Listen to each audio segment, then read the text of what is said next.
and welcome back to Franklin Covey's On Leadership podcast series. My name is Scott Miller, and I serve as your weekly host and interviewer. We are honored, humbled, delighted, elated that after about 140 episodes, On Leadership with Scott Miller has become the world's largest subscribed to and distributed podcast dedicated to the topic of leadership in the world. You can consume this podcast in a variety of ways. You can listen to it in audio on your favorite podcast platforms, SoundCloud, iTunes, Stitcher, and a dozen others. And you also can view it each week in an email while we have our guest either here live in the studio or in the pandemic, usually virtually, on our screen via Zoom. You can subscribe to our podcast in the weekly newsletter that comes out every Tuesday at just about 8 o'clock Eastern Time by visiting franklincovey.com and clicking on the On Leadership button. We'd be honored to have you rate us and review us on any podcast platform, and also invite everyone in your organization, your family and friends, your spouse, your mother-in-law, whoever it is, to tune in each week and listen to a different guest. Now, you know from all our previous episodes that about every fourth or fifth episode we have a Franklin Covey thought leader. Someone like Chris McChesney, Corey Kogan, Lena Renee, Pamela Fuller, Stephen M.R. Covey. In fact, it was Stephen M.R. Covey who, of course, wrote the book, The Speed of Trust, that has now sold over 2 million copies, that became friends with today's guest and referred him into me. Now, each day we get 4 or 5 requests from publicists, interviewers, publishers, agents to have their client on our show. We decline most of them because we like to curate our own guests, because our topics are usually around leadership, developing culture, and such. And the referral from Stephen M.R. Covey hit the sweet spot. His friend, and now my friend and colleague, Bobby Herrera, is our guest today. Bobby is one of the co-founders and the principal owner of the Populus Group, and he also is the author of the book that is today's topic, The Gift of Struggle, Life-Changing Lessons About Leading. Bobby Herrera, welcome today to On Leadership from your farm in the northwest of the U.S. Hail the underdog, Scott. Great to see you. Great to see you, Bobby. No pun intended. Your book is called The Gift of Struggle. This book is a gift from so many points of view. I love one of your many endorsements on the back of the book from the famed leadership expert, renowned best-selling author Patrick Lencioni. He calls you a powerful leadership book from the best CEO you've never heard of. I followed your career for some time now. I told you off camera that it took me several weeks to actually make it through your book, because every 2 or 3 pages I had to stop and go do something you'd inspired me to do. And you know what? I got a couple of chops in terms of years and reps on being a leader. Wrote a few books myself, read a few books from the set. But you really inspired me back to some basics of what it's like to be a great leader. Before we talk about the role of leadership, Bobby, I'd love it if you take a few moments and reintroduce yourself to our guests and viewers, a bit about who you are, what the Populus Group does, and a little bit of kind of what your own leadership journey has been like. Yeah, wonderful. Well, first, thanks for the kind words, Scott. I appreciate it. Those are very kind words from Patrick. I'm a student of struggle. I'm a small town kid from Southeast New Mexico. I'm one of 13, number 11, so I still eat with my elbows on the table. And I raised my hand when I was 18 to join the Army. I'm a proud Army veteran, and those lessons have helped carry much of my journey throughout my life. And, after a few professional chapters, I started my entrepreneurial journey in 2002. I often call the first 5 years of that chapter the most fun I never want to have again. Learned a lot of lessons, many of them I share. And I've been building a story and narrating a story with my organization now it'll be 18 years on September 9th. So I think technically that makes us, a senior in high school. But I often say that we flunked at least 3 or 4 times. So we're just a really big junior high student, and we're learning. Populus Group is my wonderful community. At our core, we're building something bigger than ourselves, and we're maniacal about our culture and building trust. And the problem we solve for the world is really simple. We help organizations out there manage their non-permanent workforce.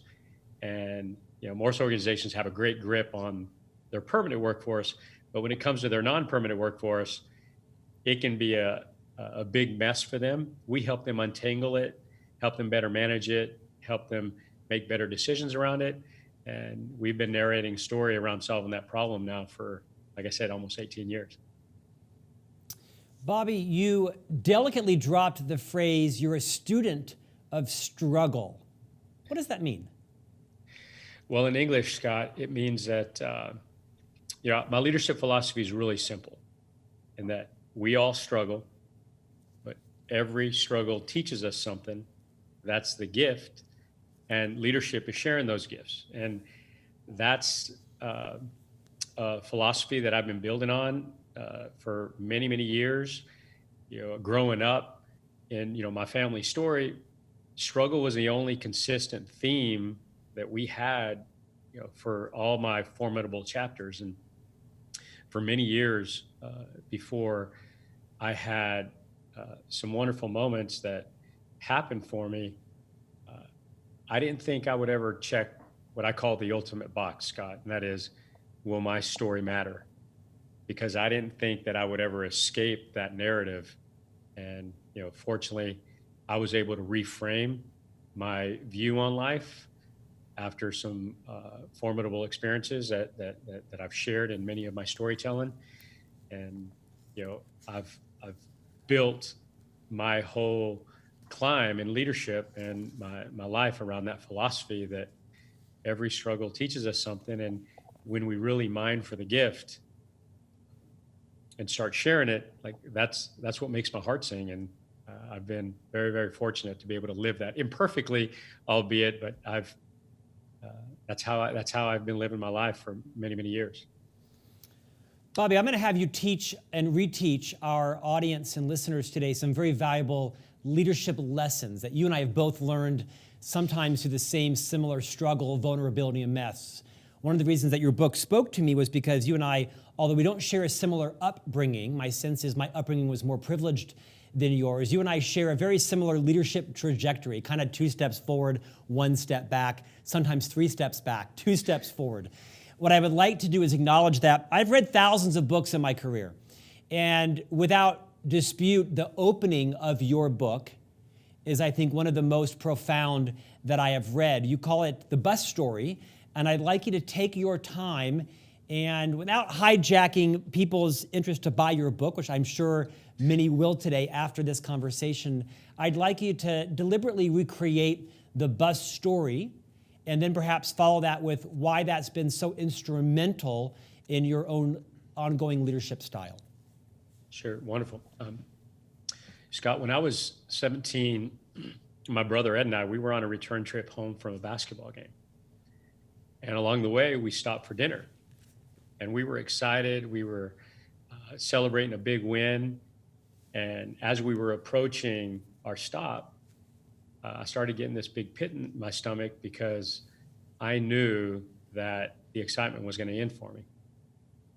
Well, when the team stopped for dinner, everybody unloaded off the bus, except for me and my brother Ed. At that point in our family story, we didn't have the means to play sports and afford dinner. As I mentioned, I'm one of 13 kids, and struggle had been the only consistent theme in our family story. And so I was very accustomed to staying on that bus when the rest of the team would get off for dinner. My mom would pack us our dinner, and it's just the way things were for us. Well, a few moments after the team unloaded, one of the dads to the other players, he steps on board the bus. And as he's walking towards the back, he teased me a little bit because Ed had outscored me that night. And then he said something to me that I will always remember. Bobby, it would make me very happy if you and Ed would allow me to buy you dinner so that you can join the rest of the team. Nobody else has to know. All you have to do to thank me is do the same thing for another great kid in the future. And to this day, Scott, I can barely tell the story without goosebumps on my arm. And it's hard for me to explain the wave of gratitude that I had at that moment. And before I could even acknowledge his question, I was getting up out of my seat. I was acknowledging yes, and I remember stepping off the bus that evening, and I had no idea what I was going to do with my life. I'm 17. I can't see 3 feet in front of my face. All I knew is that perhaps a year from then, I had a desire to raise my hand and join the military. But outside of that, I was clueless. But I vividly recall when I stepped off that bus, although I had no idea what I was going to do, I knew why. Like I would somehow, some way figure out a way to create something that would allow me to pay forward that kind act to other kids like me who were born on the wrong side of the opportunity divide. And that moment helped me reframe and start to reframe my story. And I mentioned in the beginning, one of the biggest things that I didn't think I was going to be able to do is what I call check the ultimate box. Will my story matter? And that moment, that kind act, it changed many, many things for me. But the one I'm most grateful for is that it gave me hope that I didn't have at that point in my life, that I too could do something someday that would allow me, to check that box. And if I did something to pay forward that kind act, it would give me meaning. And that morning, that moment, that evening, it just transformed my life. And I often reflect back on that moment, Scott, and it's packed with so many lessons. However, there's an interesting backstory that I think is important to share. The gentleman that stepped on board the bus, his name's Harry Teague, and Harry was a very successful businessman in the community. And the narrative that I told myself was that, people like him, they don't see kids like me. And with one kind act, not only did he teach me that I was wrong, but he taught me that one of the single most important parts of leadership is seeing and encouraging potential. That was the very first time in my life that I felt seen. And it changed everything for me. You never know. Bobby, I'm emotional listening to your story. I don't want to seem naive that, this is the first time I've heard a story of struggle. We all have different struggles in our life. But the story, I think, we could spend the whole podcast talking about the lessons from that story. No doubt. I'll take it a step further because I think you mentioned in your book that you reconnected with this gentleman some years later. And tell me how that went and what his response was. I did. I do share that in the book. I think a couple of other important points is one of the story, that bus story also carries one of my biggest leadership mistakes, Scott, and that, when I started my organization, Populus Group, in 2002, like that moment, it was raging like an inferno inside of me. And like it was my invisible force driving me. And I wanted to bring that bus story to life. And the big mistake that I made was, nobody knew that story. My brother knew because he'd been on the bus. My wife knew. Outside of that, I didn't share it. I didn't have the courage. It was a vulnerable moment for me.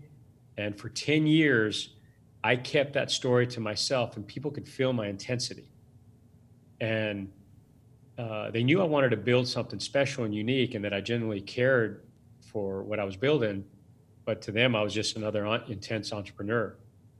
And when I finally changed my narrative there and developed the courage to share the story, I often say that it helped me begin the transformation of my company to a community, and we've been building on it ever since.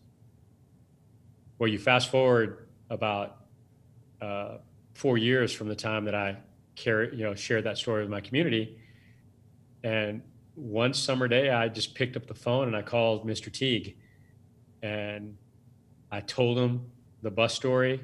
He remembered coming on board the bus. I told him the impact it had had on me. I told him everything I'd been doing to pay forward that kind act, some of the fortunate things I'd been able to do. And it was a very special moment for us. And a few days later, I get a note from Harry, and in his note he says, Bobby, thank you for calling me. Thank you for sharing the bus story. I don't mind sharing the many tears that I shed during and after that call. You made me feel like my life had mattered. And I treasure that note.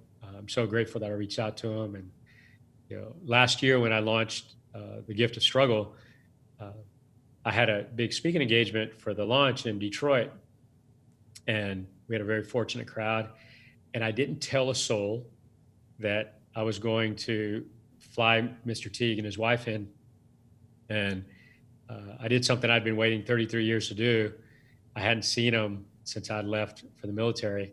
And my brother and I bought him and his wife a meal, a lot better than the cheeseburger he bought me. And it was a very special day. And at the end of my storytelling session that night, I introduced Mr. Teague to a wonderful crowd there, and he got a raging standing ovation. It was a special moment. I wanted him to feel the impact he had made.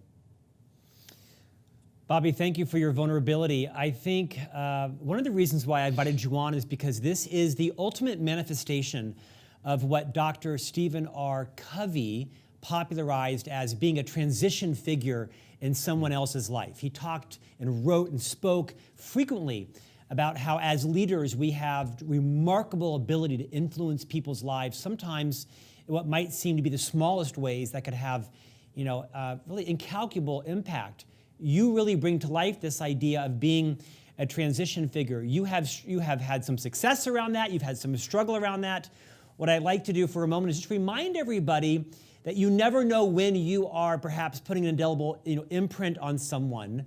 What advice would you leave people with on this part of the conversation around how to find that, how to recognize when that moment might be something that requires you to board the bus? Yeah, great question, Scott. I think what I've learned in my journey, specifically through that experience, is just as you said, you never know. And the power of that moment, what it really helped bring to light for me was a self-assessment that I've used to guide my journey. And it's a real simple question that I ask myself is, hey, who did I help feel seen today? And the power of seeing someone, like we come out of the womb wanting to have a voice, wanting to feel heard.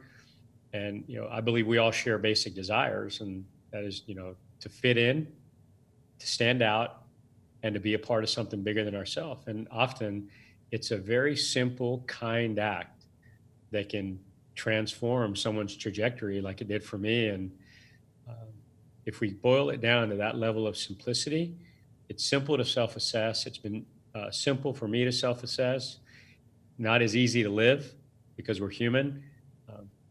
But I would encourage leaders to perhaps, at the end of the day or the end of their week, just ask themselves, who did I help feel seen this week? And it will change your life. And more importantly, it could change the life of I call it some kid out there that may be feeling socially invisible like I did. Bobby, that is one of many stories in the book. I want you to share 3 or 4 more because they're, I think, very instructive in terms of us reflecting on our own leadership style. Share the story about how you have been promoted from a sales role into a fairly senior sales leadership role, as a director role. And at some juncture, you were called in and kind of called on the carpet and relieved of that role in a not so unceremonious style. Recreate that story, and what is the leadership lesson our audience can learn from that today? Yeah, well, the short version, Scott, is I had been put into a role that I wasn't ready for. And, fortunately, the organization that I was with at the time, they gave me more responsibility than I deserved, that I was ready for. And my performance over the next year being in that role, it proved that I wasn't ready for it. And I got called back to corporate, and as part of that discussion was demoted. And I remember the flight back. I was angry. I was in denial. I wasn't shocked.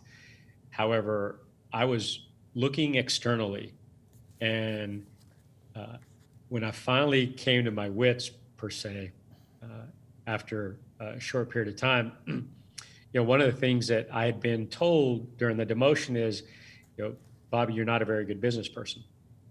And that was eating at me.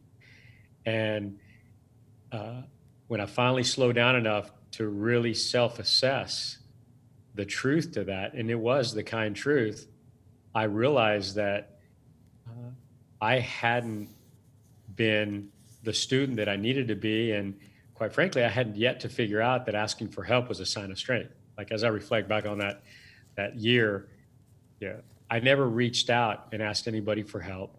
I never reached out to other experienced people that had made the mistakes that I was making and asked for help. And uh, I finally reached out to a very talented uh, sales leader there in Silicon Valley, and I begged her for time. I begged her to, allow me to sit with her, to learn from her. And uh, after a while of being persistent, she finally granted me some opportunities to sit down with her. And I fiercely applied everything she was teaching me. And a year later, uh, after I started that mentorship with that kind sales leader, she had been telling me everything I needed to hear, not what I wanted to hear, like a good mentor does. And took me a couple of years to recover from that demotion and finally start building some depth to things where I had gaps. And it really brought to light for me that it was me and it was the truth, and I needed to take more control of my story on how I was learning and who I was learning from. And it was a very valuable lesson that I haven't taken for granted since. I've digressed a few times because I'm human, yet it was a very formidable chapter of my professional climb. You're not alone in the immortal words of Michael Jackson. We've all been there. And I saw much of my own career 3 or 4 or 5 times in that sort of plane ride back, right? Really kind of coming to grips with the truth. And in many ways, it helps us long term. I want to pivot to another story in the book. And I'm going to, perhaps to some people's painful experience, read 2 pages to set you up. You call it the gift, owning your part. In 2001, PG was hit with a wave of attrition that lasted for 18 months. I was anxious to be losing people like we were. I started hating going to the office on Fridays because it meant someone was going to quit. I vividly recall having a conversation with a person in the company, a friend of another employee, who had unexpectedly resigned. She offered the great kindness of being candid with me. Quote, "Bobby," she said, "I'm very thankful for everything you and PG have done for me. But you don't see what we see. We know you care, even though you're intense. But often at PG, it feels like we're getting stuff done and only hitting our numbers." I'm going to keep going. She was right. It was hurtful and hard to hear, but I knew that somehow I was at fault. I was at a decision point again, just like when I had been demoted, only this time I couldn't quit the company. I co-founded it, even if I wanted to. But more importantly, the demotion struggle had given me a gift. It showed me we all play a part in any problem or conflict we deal with. We may not be solely responsible for it, we can't control everything, but rest assured that in some way or form we can contribute all the same. I'm almost done. As leaders, we set the tone for how everyone in the organization is guided. I was modeling a style of leadership that had failed me earlier in my career. Patience didn't come easy for me. I wanted to think I was different from other inspiring leaders, but as I reflected on what she shared, I realized that in the early years, I was inconsistent, moody, and lacking of empathy. I genuinely wanted to help people improve and achieve great things, but when I handed off a new responsibility to someone, I expected them to dive in, suck it up, and be fearless. Last lines. I was experiencing the dilemma an early mentor had taught me: intent versus impact. Take that a step further. Well, the irony of just sharing the demotion and that lesson, Scott. Initially, when I was pointing outward, I wasn't owning my part, and I wasn't understanding my contribution to that problem. But more importantly, I was repeating that mistake that I vowed I would never repeat. You and I talked about parenting offline. I was that parent that before I had kids would say, "Oh, my kids are never going to behave like that," and now they're the worst. So, I have, so much perspective now on that mistake because, a simple principle that I have is, you start right, you end right. And I was promoting very well-intended, high potential leaders and giving them, you know, arguably more responsibility than they were ready for, like I had been given, but I wasn't setting them up. I wasn't, in the words of, uh, Franklin Covey's uh, trust building blueprint, I wasn't clarifying expectations. I wasn't sharing with them what great looked like from the beginning. So because I wasn't doing things like that and I wasn't showing them that I was highly involved in their success, I was just throwing them out there. I'd repeated that same mistake and was uh, well intended, but the impact that that was having on the organization with my distraction, uh, it was causing a lot of pain for everybody.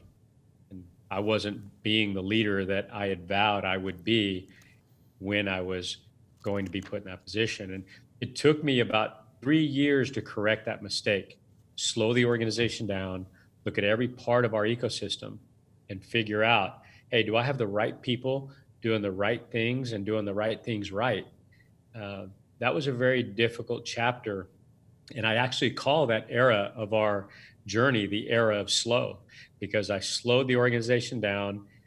Growing didn't matter to me because I needed to dig the foundation. And I learned so many lessons during that era that I'm fortunate I was able to correct. And Scott, I don't know if I would have had the rigor and the discipline had those kind words that that employee shared with me. I mean, they just struck me to the core. And fortunately, I was humble enough to listen to it. Bobby, as a student of struggle, you are teaching us not just how to be a leader in the workplace, but also how to be a leader in our personal lives as spouses, friends, partners, parents. You share a lovely story about one of your children who was struggling and an experience you had, I think, with a child psychologist, and how it also replicates not just as a parent, but as a leader in the workplace. I think you call it the T-chart. Would you teach that lesson to us? Yes. Well, I have three coconuts. I married a beautiful Norwegian woman, and so they're brown on the outside like dad, white on the inside like mom. So they're my coconuts. And my oldest coconut, when he was young, as a parent, you have that intuition, and something didn't feel right, and he was easily frustrated.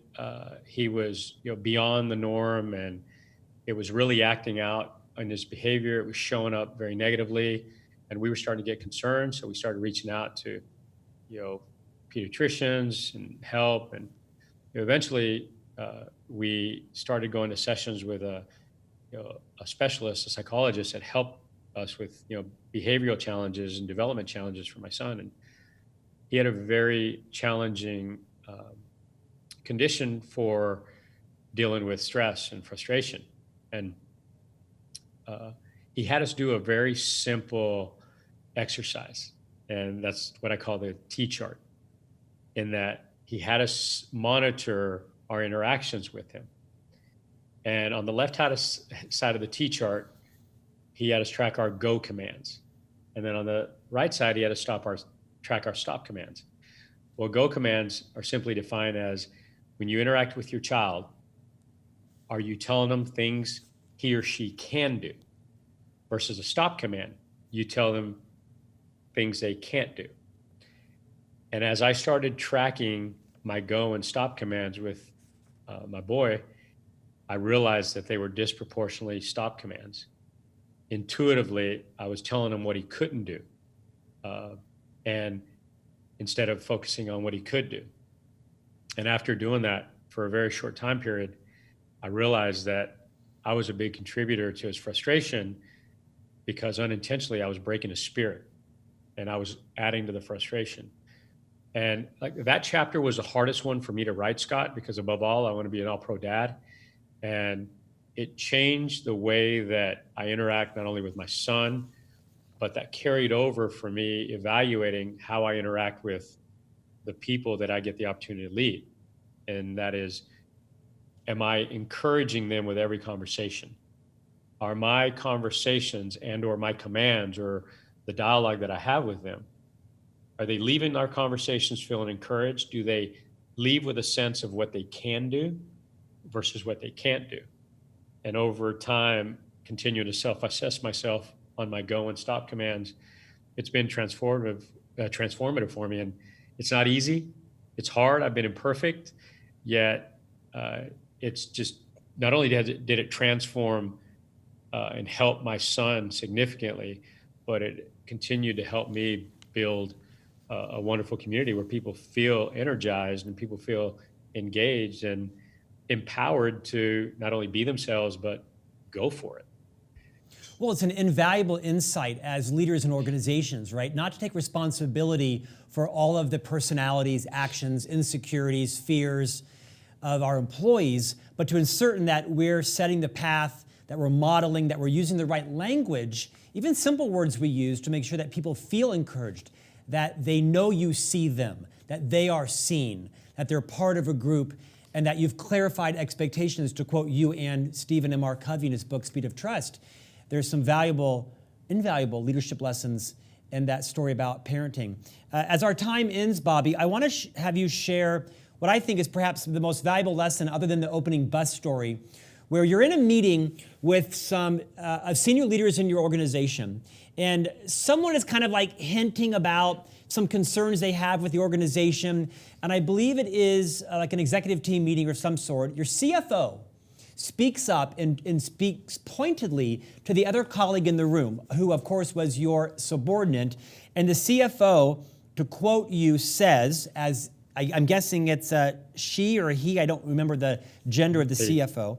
Is it a he? He says, "Why don't you tell him he's wrong? You've already told me. Bobby couldn't be more open to feedback. Who cares if he gets pissed? We know he's going to get pissed off. He's asking us to tell him when he's wrong." Now, there's so much to unpack there, because in one aspect, I'm guessing you have a fairly short fuse, you're very visceral, you wear your emotions on your sleeve, you created a culture unintentionally where perhaps people were lying to you or they weren't telling you the truth. And at the same time, you probably wanted to create a culture where everybody gave you the news as long as it was accurate. It's a struggle that every leader deals with daily, whether she or he understands it. Reteach the power of, as a leader, creating a culture where people feel safe to speak up. In fact, before you answer, this is what you say. You talk about how in many cultures, if I speak up, no one will believe me. If I don't go along with the group, I'll be demoted. If I'm the only woman or person of color on this project, if I disagree with the majority, they won't work with me again.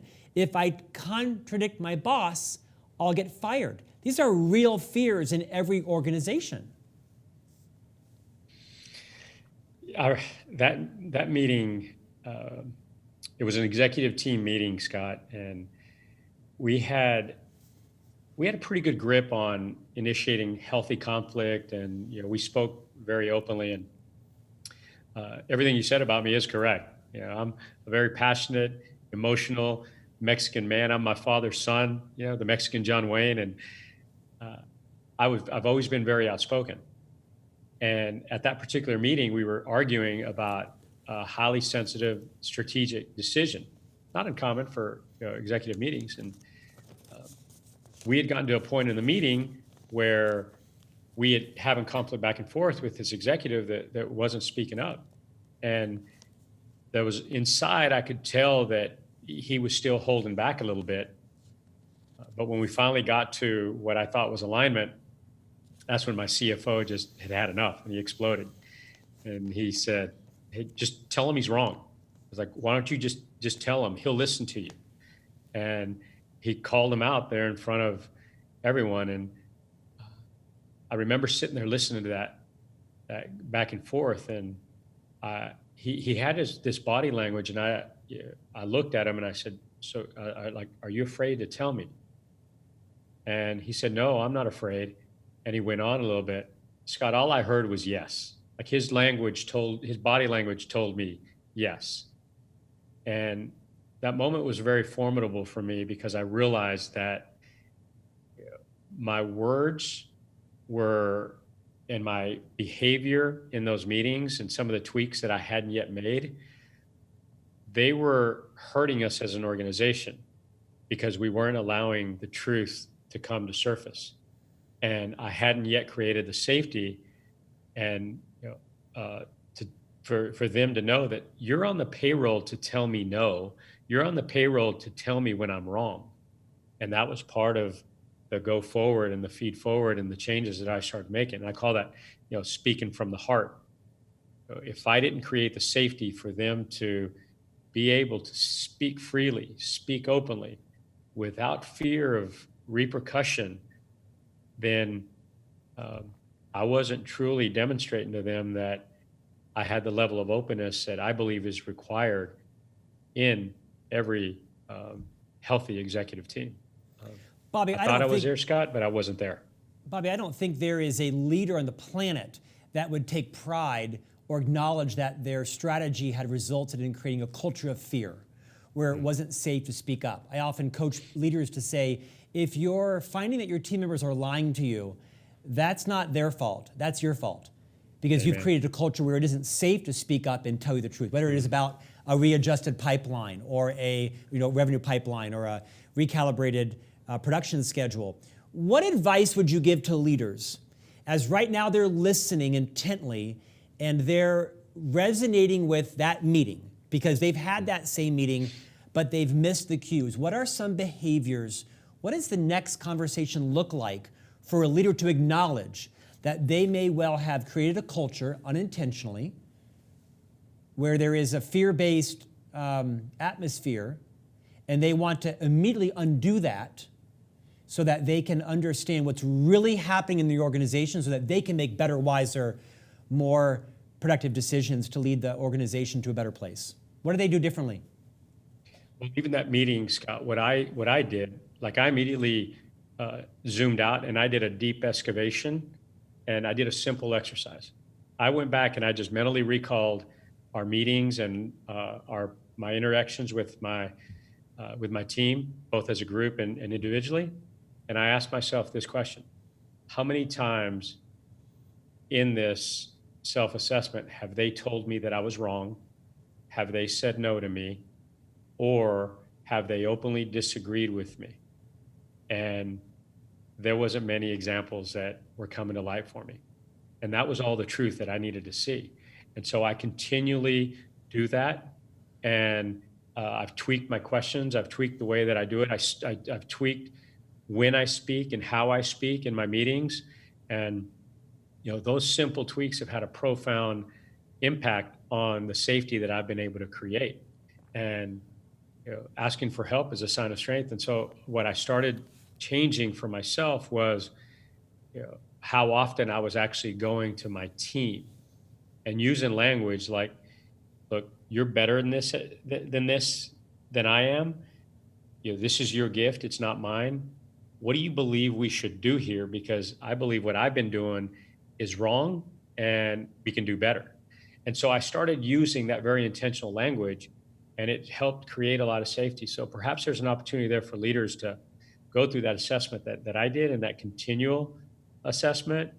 And it's been very, not only therapeutic for me, but fulfilling for them, because I think both for us as a leader, when you do things like that, you show people that you want more for them than from them. And that's at the heart of leadership. Bobby, I don't typically timestamp these interviews because we're not quite sure when we're going to air them. We're taping this interview, happens to be on July 16th. Today is the date that Dr. Covey passed away as the result of a head injury from a bicycle accident nearly 10 years ago. But perhaps as important, it is the day after a fairly famous resignation from a member of the New York Times company. A woman by the name of Barry Weiss, and I hope I'm pronouncing her name right, just resigned within the last 48 hours. Who wrote a fairly now popular, viral, multi-page resignation letter as she talked about the work culture she had experienced at the New York Times. Now, in full disclosure, I read the New York Times, I read the Wall Street Journal, I read things in between to keep myself well-informed and well-balanced. I'm not pro or con the New York Times. I am a subscriber and reader to it, and I don't believe also everything I read out of any media source. But I wanted to raise that because in her multi-page resignation letter, Barry Weiss, and I'll paraphrase, basically said, showing up for work should not require bravery.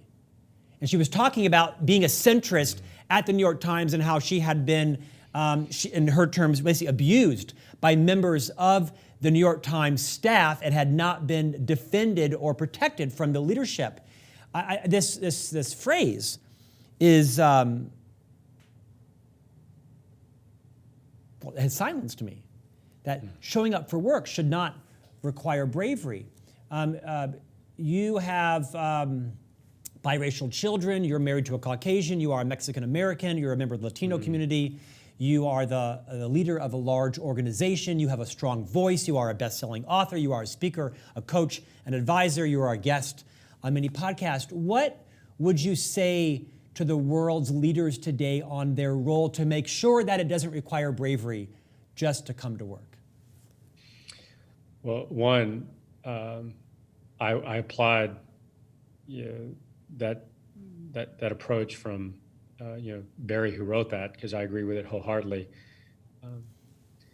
I think at our core, we're all climbing our own mountain, Scott. Like there's a place that we imagine that looks and feels better than where we are today, and that's universal, part of those basic desires, and that is mutually exclusive of gender, of color, of our physical capabilities, and in our heart we all have that desire to check the ultimate box. Will our story matter, and will we be able to get to that place that we imagine? And so as a leader, I use very simple principles. One of those is, I reference in the book, the leadership chain is not the IQ chain. At the heart of that is helping myself self-assess, my humility to understand the power of seeing people, the power of giving people a voice, and the impact that I want to make on people is real simple. Like when I interact with them, I want them to feel like I want more for them than from them. And then, I sign my emails off with a very simple reminder, and that's give greater than take. And those principles are very easy for me to self-assess. And if there's those opportunities for the wonderful leaders and members of the audience to self-assess their interactions that way, you're going to be imperfect. Allow yourself space to be human. However, at the end of your story, you're going to want to check that box, and the people that you lead are no different. So, together is better. I call it climbing as one in our community, in our culture, and giving people that worthiness to, be themselves. And my proudest symbol in our community, one of my proudest symbols, is we represent over 32 flags from all over the world of the type of our internal workforce. And every opportunity I get, I encourage them, proudly wave that flag. And you were selected to be a part of our community. You have one day to be new. I tell people that. You have one day to be new, because on day 2, you were selected to make us better. So I need to hear from you. And we have to do those things consistently. It never ends. Bobby, I've taken a longer period of time today because I could listen to your wisdom a long time. I want you to send us off with the story of the wedding and your father. My dad, the Mexican John Wayne that I referenced earlier. I was on a business trip to Vancouver, British Columbia, one of my favorite cities.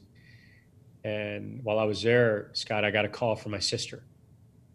And she says to me, Bobby, you need to come home. Dad's not going to make it. We don't think Dad's going to make it. And my heart just sunk. My dad had been fighting the battle of his life, 18-month, very harsh battle with tuberculosis. And we all knew the end was near. And it was late on a Tuesday night. And ironically, that Thursday, I was going to get on a plane to go to a wedding in Colorado Springs.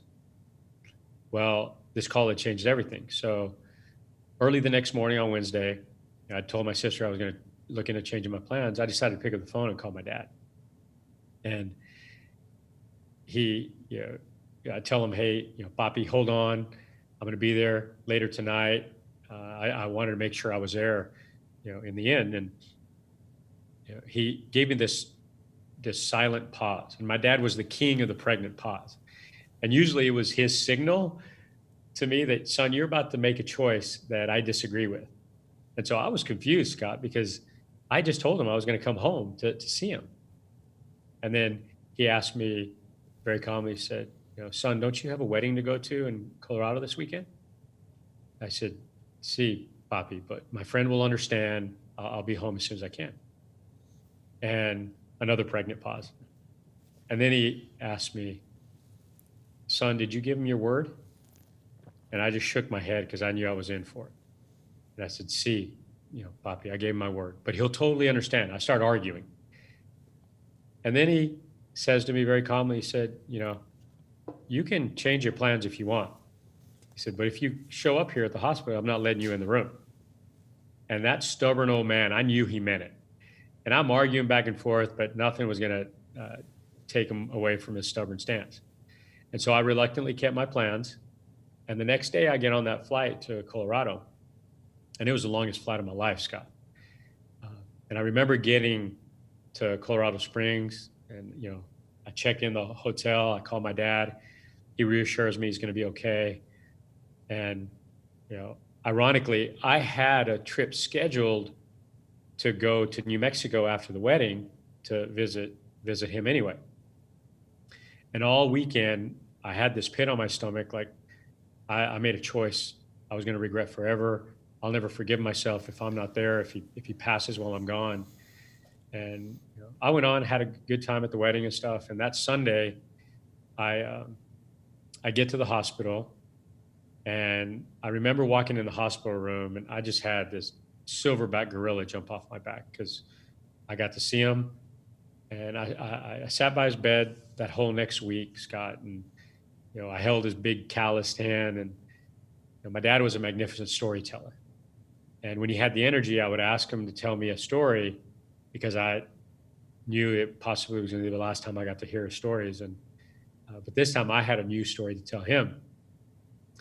Well, that Thursday, when I got to the hotel after I checked in on him, I went to meet up some friends, and I met this wonderful, place called the Golden Bee next to the hotel where the wedding was, and talking to a friend, catching him on old times, and up to the table comes this beautiful gray-eyed Norwegian girl, and all I remember was my friend saying, "Bobby, this is Rosalind," and I was like a nervous wreck inside, trying to keep my cool, and I'm telling my dad about this girl, and I'd never told my dad about a girl that I'd met before and had dated. And so I'm scared myself, and I'm begging my dad to hold on. And my dad, unfortunately, his story ended a few weeks after that. But 3 years after that moment, I married that girl. And I often tell, people that my dad saved his best gift for last. And, that gift was the courage to always choose the hardest right over the easiest wrong. And, living our life that way, regardless of what's at stake, helps us build the trust, and it gives us the fulfilling. And life has a way of rewarding us beyond what we're expecting when we choose a life of honoring our word, because most of my dad's life, that's the only thing of value he had. And I'm forever grateful for that. And he saved his best gift for last for me, Scott.